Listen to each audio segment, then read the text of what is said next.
మనస్ఫూర్తిగా నేను ఒక మాట చెప్తున్నా భయ్యా. నక్సలైట్‌లకు గానీ, మావోయిస్టులకు గానీ నిజంగా చాలా బాధాకరం. ఇన్ని రోజులు మీలాంటోళ్ళు ఉన్నారనే గన్నులు పట్టుకొని అడవులల్లా తుపాకులు పట్టుకొని ఉన్నారనే కొద్దో గొప్పో అవినీతి చేయకుండా కొంచెమన్నా పనులు చేస్తున్నారు ఈ ప్రభుత్వంలో ఉన్నటువంటి వాళ్ళు, కొంతమంది పెత్తందారులు.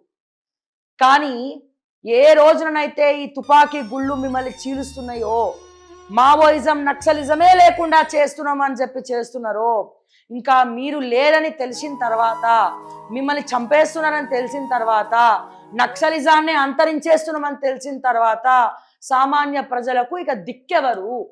ఈ సోకాల్డ్ పెత్తందారులు ప్రజలను పీల్చి పిప్పేస్తుంటే ప్రశ్నించాల్సినటువంటి వాడు ఎవడు? ఎక్కడున్నాడు? ఏ అడవిలో దాక్కున్నాడు?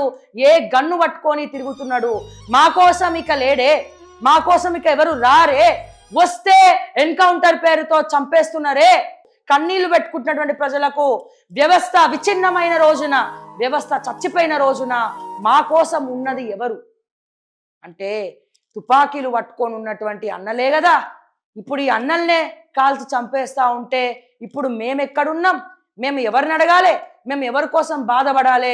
మేము ఏ కోర్టుకి ఎక్కాలి? మేము ఏ పోలీసుని అడగాలి? ఈ అన్నలు లేకపోతే మా కోసం ప్రశ్నించేదెవడు? భయపెట్టేదెవరు?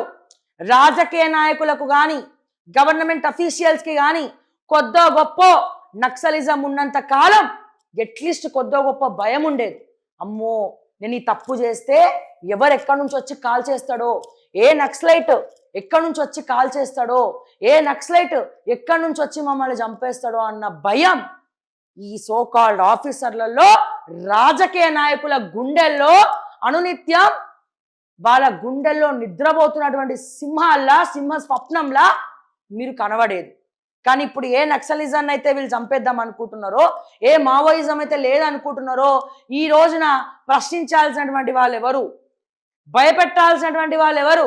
రాజకీయ నాయకులు ముందు వెనుక ఏం ఆలోచించారు భయ్యా? ఇక నక్సలైట్లు లేరు, ఇక మావోయిస్టులు లేరు, ఎవరు లేరు, అడిగే దిక్కు లేదు, ప్రజల కోసం వచ్చే దిక్కు లేడు, ఎవరు కూడా లేదు. ఎర్ర జెండా ఇక ఎగరదు. ఇక వాళ్ళు ఎగరడం మొదలు పెడతారు. వాళ్ళు ఇంకా ఘోరం చేస్తారు, ఇంకా కబ్జాలు చేస్తారు, సామాన్యులకు భూముల్ని, నీళ్ళని అందుబాటులో లేకుండా చేస్తారు అనే రోజులు మళ్ళా తిరిగి వస్తున్నాయి. అందుకే భయం అవుతుంది. ఇక రక్షణ ఎవరు? కొద్దో గొప్ప ఇంతకుముందు భయం ఉండేది. అడవులలో అన్నలు ఉంటుండే, ఈ రాజకీయ నాయకులు తప్పులు చేస్తే గన్ను పిన్ పాయింట్ తోటి పెడుతుండే. ఇప్పుడు అన్నల్ని మొత్తం ఎన్కౌంటర్ చేసి మావోయిజం లేకుండా చేస్తూ ఉంటే